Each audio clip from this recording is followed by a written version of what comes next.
Assalamualaikum warahmatullahi wabarakatuh. Saya Intan Darlestari, NIM 2023020235, Program Studi Hukum, Fakultas Ekonomi dan Sosial. Saya di sini akan menjelaskan tentang moral baik dan moral buruk, serta saya akan memberikan contohnya tentang moral baik dan moral buruk. Yang pertama, pengertian moral. Moral adalah ajaran tentang baik dan buruknya kebiasaan atau perilaku manusia yang berkaitan dengan akhlak dari manusia itu sendiri. Moral juga berkaitan dengan agama, budaya, serta sosial lingkungannya. Bagaimana seorang individu berperilaku dan bersosialisasi dalam kelompok masyarakat. Moral itu terbagi menjadi dua. Yang pertama, moral baik. Moral baik ini adalah perilaku manusia mencerminkan kebaikan, tidak merugikan orang lain, dan mampu beradaptasi dengan lingkungannya. Yang kedua adalah moral buruk. Moral buruk ini adalah perilaku manusia yang sifatnya negatif, merugikan dan tidak bermanfaat, merugikan baik kepada orang lain, juga merugikan dirinya sendiri. Nah, saya akan menjelaskan gambar yang sudah saya contohkan. Yang pertama, gambar pertama ini adalah bagaimana terlihat seorang pengemis dan dua orang siswa SD, di mana siswa SD ini memberikan sedikit uangnya untuk pengemis. Ini adalah salah satu contoh moral baik, di mana kita sebagai manusia yang memiliki kelebihan, baik itu kelebihan fisik atau kelebihan harta, kita harus memberikan sebagian yang kita punya kepada orang yang tidak memiliki. Dan yang kedua adalah contoh gambar di mana terdapat sekumpulan orang yang mengaji.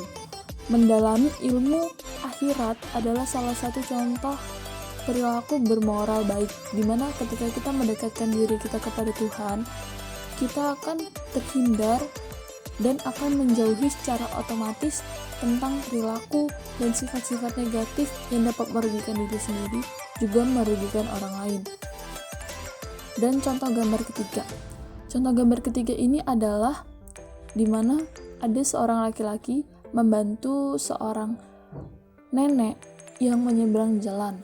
Sikap tolong-menolong ini adalah salah satu contoh perilaku moral baik yang biasanya terjadi di lingkungan sekitar kita. Sepertinya kalau misalkan di masyarakat itu gotong royong, membantu yang sedang kesusahan, atau jika ada acara pasti kita akan membantu untuk mensukseskan acara tersebut. Dan gambar yang keempat. Gambar keempat ini merupakan salah satu screenshot chat antara saya dengan salah satu teman saya, di mana sikap saling mengingatkan untuk menjaga bicara kita, menjaga apapun yang berkaitan dengan komunikasi, karena komunikasi ini kan terjadi di setiap hari dalam lingkungan sekitar kita. Jadi kita juga harus menjaga agar apa yang kita katakan, apa yang kita sampaikan, dan apa yang orang lain dengarkan dari kita itu tidak akan merugikan diri kita dan diri mereka. Menjaga bahasa, menjaga cara, sikap, dan sifat kita dalam kehidupan sehari-hari itu perlu. Misalkan ada dalam kasus screenshot ini ya, misalkan saya tidak nyaman dengan orang yang mungkin saya berbagi cerita, atau orang itu saya lihat berdasarkan penglihatan saya tidak menjaga sikap atau sifat mereka, itu saya itu harus mengutarakan untuk mereka itu supaya sadar, supaya berubah, begitu. Jadi sikap saling mengingatkan satu sama lain dalam kehidupan sehari-hari itu juga perlu. Dan kemudian ini adalah salah satu contoh moral buruk. Pembulian, penganiayaan, pembunuhan ini sering sekali terjadi dalam lingkungan sehari-hari kita, di mana yang kuat akan menghakimi dan membuli yang lemah. Seperti kasus pada contoh gambar pertama, itu adalah pengeroyokan atau pembulian. Sikap pembulian ini biasanya terjadi di lingkungan sekolah, lingkungan masyarakat, di mana kaum yang lemah, kaum yang tidak memiliki jabatan atau tidak memiliki harta yang lebih atau tidak sama dengan statusnya bagi yang membuli, maka akan terjadi percekcokan, akan terjadi pembeda status, pembeda golongan. Dan yang gambar kedua ini adalah penganiayaan. Biasanya penganiayaan ini terjadi dalam lingkungan keluarga, di mana mungkin keluarga itu broken home atau kurang perhatian, dan mungkin terjadi juga dalam lingkungan sekolah. Sikap-sikap bully dan penganiayaan ini biasanya lebih banyak terjadi di lingkungan sekolah, karena di lingkungan sekolah ini berkumpul banyak orang dari berbagai golongan, berbagai status, berbagai budaya, berbagai ras, suku. Jadi banyak perbedaan yang mungkin akan menjadikan perbedaan itu sebagai permasalahan, bukan sebagai perbedaan yang mengindahkan suasana. Dan yang gambar terakhir ini adalah salah satu pembunuhan.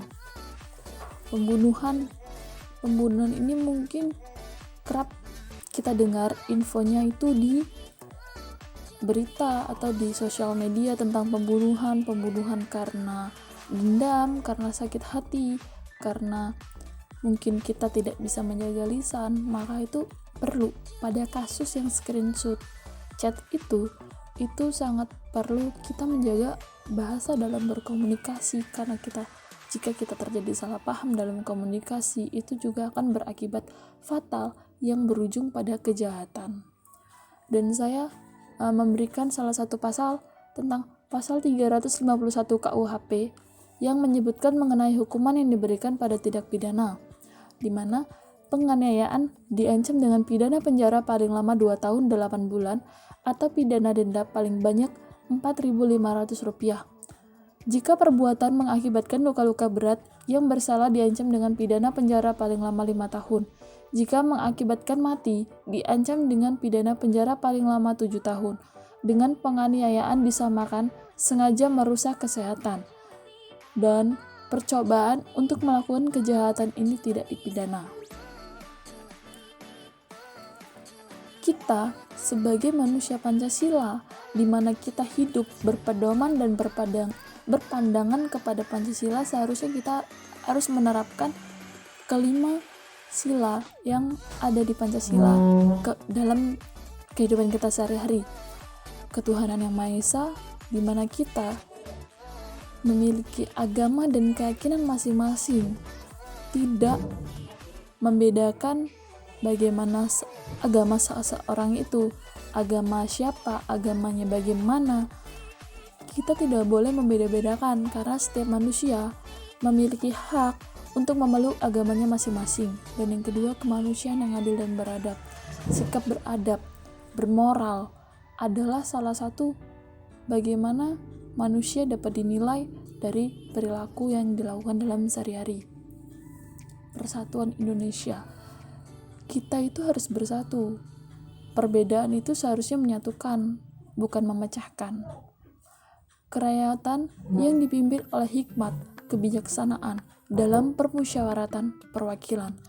Jika terdapat masalah, itu seharusnya diselesaikan dengan mufakat, dengan musyawarah, dengan bijak, bukan dengan kekerasan, bukan dengan kejahatan. Dan yang kelima, keadilan bagi seluruh rakyat Indonesia. Kita bertujuan untuk mencapai keadilan bersama, bukan keadilan dalam berbeda golongan. Sikap kita menentukan siapa orang tua kita. Berperilaku baiklah untuk kehidupan yang lebih baik. Terima kasih. Sekian dari penjelasan saya. Assalamualaikum warahmatullahi wabarakatuh. Semoga membantu.